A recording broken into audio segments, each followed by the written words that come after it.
The horrors of the Nazi concentration camps have been well documented throughout history, as the vile and tragic persecution of European Jews and other marginalized groups has served as a painful lesson in the years since World War II. But while much attention has been given to the men responsible for these horrific crimes, it was often the female camp guards, like Jenny Barkmann, who were the most cruel. Women like Barkmann, Irma Grisa, and Elisabeth Volkenrath became infamous in the camps for their brutality. In the year 1946, the courtrooms in Poland were the stage for a series of crucial trials. The aim of these proceedings was to determine the responsibility of those who had held command over the dreadful Stutthof concentration camp. In the sinister depths of that place, atrocious acts took place that robbed countless lives, subjecting them to unimaginable torment. Macabre stories, including the bizarre claim that bodies were used to make soap, circulated through the court hallways. Among the accused were both men and women, all marked by the dark emblem of Nazism, who had served as guards and carried out a reign of horror over the prisoners. However, among this gallery of transgressors, one figure stood out, a young woman of just 24 years old, whose name evoked a terrible nickname, Jenny the Mad. It was an epithet she had earned for her notorious role as an executioner, even though her calm appearance contradicted her dark fame. While prosecutors unraveled the horrors of the story, she, with a calmness that bordered on disinterest, adjusted her hair and exchanged disconcerting smiles with the guards keeping watch in the courtroom. Today we are going to look at how Jenny Barkmann was brutally executed, and you'll see that the outcome of this story borders on the most absurd ever recorded during World War II. Jenny came into the world in Hamburg on May 22, 1922, born into a modest German family. Her father worked as a dock worker, and her mother took care of the household. In childhood, Jenny was not much different from her friends, playing with dolls and dreaming of becoming an actress. After completing her studies, the young woman, blessed by nature with remarkable beauty, decided to pursue a career as a model. Not even the outbreak of war changed her path, and Jenny Barkmann found success posing for magazines and participating in advertising campaigns in Germany. However, in early 1944, a significant event changed the course of this stunning young woman's life. Abruptly, she abandoned her modeling career and secured a job as a supervisor at the Stutthof concentration camp, located near Danzig. The motivations that led the 21-year-old woman to enter that hell are not entirely clear. Perhaps she was attracted by the substantial wages offered to guards, along with the prospect of climbing the ranks. Another possibility is that Barkmann developed a desire for power and control over others. In any case, she successfully passed the selection process and joined the group of camp supervisors. From the first days of her assignment, the former model demonstrated excessive zeal for the job and a unique cruelty.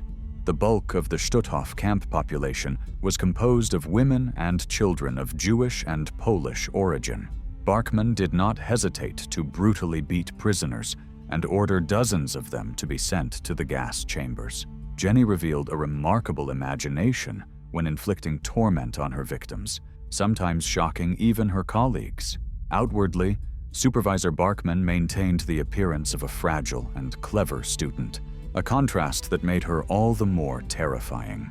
The precise number of victims attributed to Jenny the Mad remains unknown, but reports suggest she was involved in the deaths of hundreds of prisoners and personally took the lives of dozens.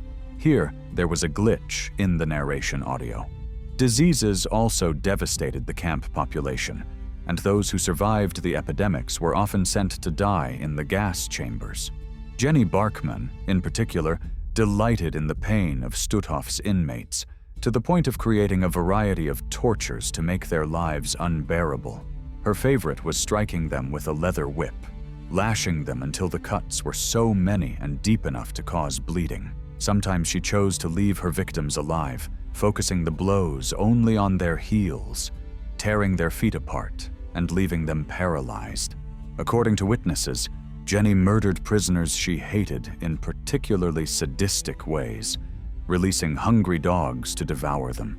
Her cruelty went so far that she enjoyed separating mothers from their children, finding entertainment in watching a child being taken to the gas chamber while the mother watched in tears and screams, powerless to save them. The former model earned the nicknames Jenny the Mad and the Beautiful Spectre. In 1945, her reign of terror in the concentration camp crumbled overnight. The Third Reich was on the brink of defeat, and the Soviet Union's Red Army had begun an overwhelming advance that led to the occupation of Poland and Germany.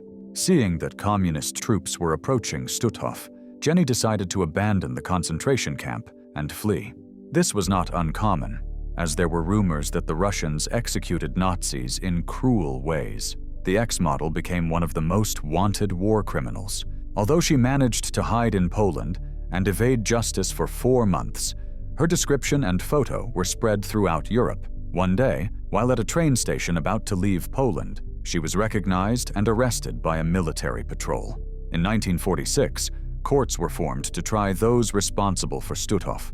As mentioned at the beginning of the video, Jenny was among the accused, although she appeared distracted and not very interested in what was being said about her. She preferred to fix her hair and flirt with the guards until the judges announced that she would be sentenced to death. During her first interrogation, she claimed that she had always treated Jews kindly and never threatened the prisoners. Furthermore, she stated that she had secretly helped the unfortunate and even saved some lives. The portrayal of the monster of Stutthof in no way matched the appearance and actions of a modest young woman. Barkmann even managed to deceive one of the prison guards. A Polish army corporal named Joseph Lias, who was also of Jewish origin, ended up being swayed by the woman's stories and sympathizing with her. The Nazi criminal begged Lias for a few hours of freedom, arguing that she could gather evidence of her innocence. However, the corporal managed to gain access to documents that detailed the atrocities committed by Barkmann, including terrifying photos of her victims. This enraged Joseph Lias, as his own parents and many friends had perished in German concentration camps. From that moment on, the corporal ceased all interaction with Jenny, and her last chance to escape the consequences of her actions vanished like smoke. Dozens of survivors from the Stutthof camp testified in court against Jenny Barkmann. Their testimonies were corroborated by a series of documents discovered in the camp's offices. The defense tried to build an argument around Barkmann's mental health, claiming that a sane person could not have committed the atrocities she was accused of. Furthermore, they argued that she had no reason to harbor hatred for anyone. However, Barkmann showed no signs of insanity. She reacted to the defense's arguments and the prosecutor's accusations with mocking laughter. When the death sentence was pronounced, Jenny did not shed tears, nor did she beg for mercy. She listened to everything with an apparent calm. Her last words in court were, "Life is truly a great pleasure, and pleasure usually doesn't last long." These enigmatic words left those present perplexed, and they watched as the young woman was led back to her cell. She never complained, cried, or begged for mercy.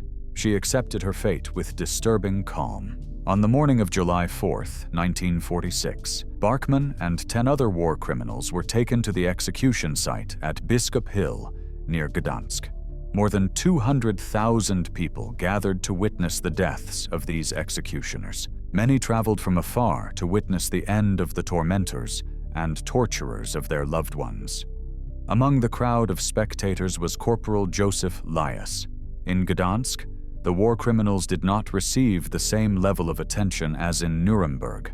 The execution did not include a professional executioner. The condemned were taken to the gallows in trucks, had ropes tied around their necks, and then the trucks drove off. When it was Barkmann's turn, a mechanical problem prevented the truck from working, generating a murmur among the crowd. A former Stutthof prisoner ran to the vehicle and simply pushed Jenny off it. After Barkmann's death, dozens of people approached her hanging body, looking to take a button or piece of her clothing as a souvenir. Considering what this woman had done, it is hard to condemn such actions. However, even the death of Jenny the Mad was not enough to atone for her terrible crimes. After the matron's death, Rumors about her undignified funeral circulated among the people. Some stories claimed that Barkmann had been cremated and her ashes thrown into the toilet of the apartment where she was born in Hamburg. These narratives, of course, were just rumors. At that time, no one was concerned with dignifying the body of a villain. Instead, many were content to cremate it and discard the ashes. Just like the bodies of the other executed criminals, Jenny's corpse was sent to the anatomical theater in Gdansk. There, they were used as visual resources for medical students before being discarded as biological waste. In this way, at least the death of the scum brought some benefit to society. Help us keep this project alive here on YouTube by subscribing to the channel.